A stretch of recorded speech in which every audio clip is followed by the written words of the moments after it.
We're 1 week away from Google I/O, and I think that they're probably going to announce the Pixel 8 and 8 Pro there. Why do I say that? Why would I talk about something like this so far out? We're in the first week of May. The phone's not going to come out presumably until October, right? Well, you would think that, except for last year, Google did something unprecedented in their history, at least in the last couple of years. I don't know if they've done it before. I thought it was a first, but they actually announced and showed off some screenshots and renders and stuff of the Pixel 7 and the 7 Pro. And it was really exciting. Google I/O, if you don't know what it is, it's their big developer conference, but unlike what you get with WWDC, which is kind of Apple's equivalent, they show off a lot more hardware. And they'll show off some new stuff. They talk about software things. They talk about some new features. They'll inevitably add a couple new features. But the big thing, at least for me, what gets me excited is the hardware. So what we should see at Google I/O this upcoming week on the 10th is we're looking at the Pixel 7a. Everybody's excited about the Pixel 7a. The A series really gets people excited. Like, I've got my Pixel 7 Pro here. I've had my SIM card in it. I've been using it again for like the last week. Great phone. I like the Pixel 7 series. I like it a lot. The 7a, curious to see what happens there, because the rumors are pointing to a $499 price point, and if that happens, it's really confusing because you can get the Pixel 7, which is a better phone, for, well, quite frankly, you can get it less than $499 in some cases, and have been able to for months. So I don't know what's going on there, but it's exciting because we're supposed to get a coral color and a blue color. And from what I've seen so far, they look really, really nice. Now, other things we should see. The Pixel Pad, or whatever they're going to call it, that was announced at Google I/O last year. And they said it would come out this year, and here we are again, a year later, the next Google I/O, still not here yet. So my guess is that maybe we'll get it a month or so afterward. What we've seen from the rumors and stuff is it looks like May 10th, we're going to get the announcement for the Pixel Fold, the Pixel 7a, the Pixel Tablet.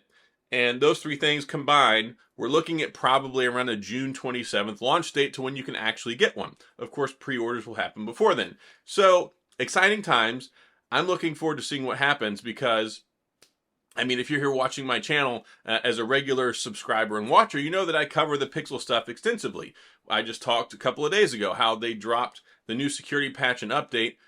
Got it right on time on May 1st. So that was a big deal. I was happy to see that, especially after the delays that we had in April and we had in March. And it's just been kind of rigmarole lately. But hopefully this is a sign to get things back on track, especially, I guess they wanted to get all their I's dotted and their T's crossed before Google I/O happened this next week. But yes, I'm looking forward to this. And I think we probably will see the Pixel 8. And the rumors we're seeing on the Pixel 8, at least the Pro, I think maybe the 8 and the Pro, is we might be seeing a newer generation of camera. And that's something that's really exciting. It's a Samsung sensor, but what we're looking at here is basically a new camera after 2 years. Google kept the previous cameras for quite a while, and that might be their key to what they're trying to differentiate some of their phones, because what we're supposed to be getting from what we've seen is a 64 megapixel camera we haven't seen before in a Pixel phone going into the Pixel 7a. They can't very well use the Pixel 7 camera and sell it for the same price. It's basically the same phone. So it seems like they bumped it up on megapixels, which seems very interesting because Google doesn't really pride themselves on touting megapixels. They talk about computational photography. They talk about machine learning. They talk about artificial intelligence. It's like a symbiote, all working together, and they feed off of each other and they make the best image possible. And they generally turn out pretty good. And that's why a lot of people flock to the Pixel phones, is because of that tried and true, like basically best point and shoot camera you can get in a smartphone. You pick it up, open the camera app, bam, snap your photo. There's no extra work that really needs to go into it unless you want to do some of the fancy stuff, like putting in the motion blur with those photos, or if you want to do some magic eraser stuff and take some things out, or if you want to do some photo unblur. You know, there's just cool things you can do after the fact, and a lot of that really goes into the science behind what you get out of the Tensor chip. So I'm hoping that we get to talk about the Tensor G3. That would be really cool, because when it comes to what we're expecting to get with the Pixel 8 and 8 Pro this fall, it'll be the Tensor G3. Conversely, talking about the Pixel Fold, and this is an exciting one. Where's mine? I've got not my Pixel Fold. I wish I had one. I do not. I promise I don't. But I have my Samsung Galaxy Z Fold 4. it's really important that we enter into this space, and a lot of folks are a little turned off at the moment because from what we've seen is reported, it looks like it's going to be a $1,799 price tag. That's really expensive. Now, I think that honestly it's a little fair, just because if you take a look around the markets globally, most of them are kind of around that price, and a lot of them have been around the $2,000 price point. And whenever we first got the Z Fold and the Z Fold 2, they were $1999. This is the first generation of the Google Pixel folding phone experience, at least is what we're expecting to be announced at Google I/O. Well, $17.99, it's expensive. They're not making 10 million of these things, so we're not going to get the price down on it. And you hear about this stuff all the time, especially in the news, especially when it comes to the Defense Department here in the US, because they or it comes to big planes. They get these big production orders. The more planes they get them cheaper, because as you build more of them, it gets cheaper and cheaper and cheaper to make them. So when you look at phones, it's kind of the same thing. The more they build, the more bulk, the larger the order, the lower the price. So when you have something that's probably not going to sell 1 million retail units, especially at a $1,799 price point, we'll have to see what happens. But the anticipation here is what we're expecting is that it might be paired with a Pixel Watch, which could be cool because that can really get you into the ecosystem.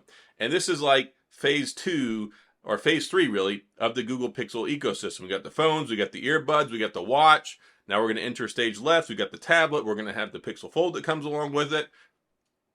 There's a lot of things to be excited about. And the most important reason we need the Pixel Fold, competition. That's why I've been holding this phone. How many true big foldable phones are there in the US? Only one. It's the Samsung Galaxy Fold. If you look around elsewhere, globally, you've got Honor. They have their own foldable. You have Oppo. They've got multiple foldables. You've got Huawei, multiple foldables. Xiaomi, multiple foldables. There's a lot of this stuff going on. Well, when you take a look in the United States, we have Samsung. And until we get more people to enter the market here in the United States, the prices are not going to go down. There won't be competition. And we'll still get these wonderfully stagnant phones like the Z Fold 4. It's the S22 series cameras. We're expecting to have the exact same cameras with some more computational photography improvements and some AI enhancements and all that stuff, but still at the grassroots level, it's the same stinking camera. So that's why I'm rooting for Google. I really want this Pixel Fold to be a success. I want it to show up, I want it to deliver, I want it to be a good experience, I want people to enjoy it, and I want it to be the foundation for what we get for more out of the Google ecosystem, and also hopefully more in the foldable department, because we sorely need it here in the US, because there's just no competition, and the ones you get internationally don't necessarily work as well here. It could be blacklisted like Huawei, you might have to find workarounds, the OS might not be as mature, and we all know that One UI works pretty darn good, especially on the Z Fold 4. The Z Fold 5 is coming out in just a few months. Could even show up a couple weeks earlier if we are to believe what's being in the rumor cycle right now. So I'm excited for all this stuff. I think we might see the Pixel 8. It would be a nice follow-up from last year. I'd love to see some image renders. We've already seen some stuff that's floated around on the internet, so it'll be a cool time and lots of cool stuff. And that's the thing. And I'm going to do a recap. I'll talk about some stuff afterward. We'll go over some things. We'll talk about the new products, availability, pre-orders, sale information, all that stuff. I'm going to cover that extensively. So if you care about Google Pixel products, make sure you bookmark my channel. Hit the like, the subscribe button, notification bell. If you want to know about all of them, make sure you hit the notification bell for all videos, because I put out videos every single day. And we're entering into the big cycle for all the new stuff that is Google Pixel. So I'll be covering that extensively here. It's a good place to be the next couple of weeks. So that's all I've got. If you have any questions or comments, if you're excited, go into the comment section. What are you excited about? Are you excited about possibly seeing a Pixel 8 and 8 Pro? Are you excited about the Pixel 7a? Are you excited about the Pixel Fold? Are you excited about the Pixel tablet? Sound off in the comment section. We'll talk about it. And as always, if you enjoyed the video, please hit, well, I talked about that. Like and subscribe all you want. But as always, thanks for being here. Thanks for taking the time out of your day to watch this video. I appreciate it. Thank you for the support. I'll see you guys next time.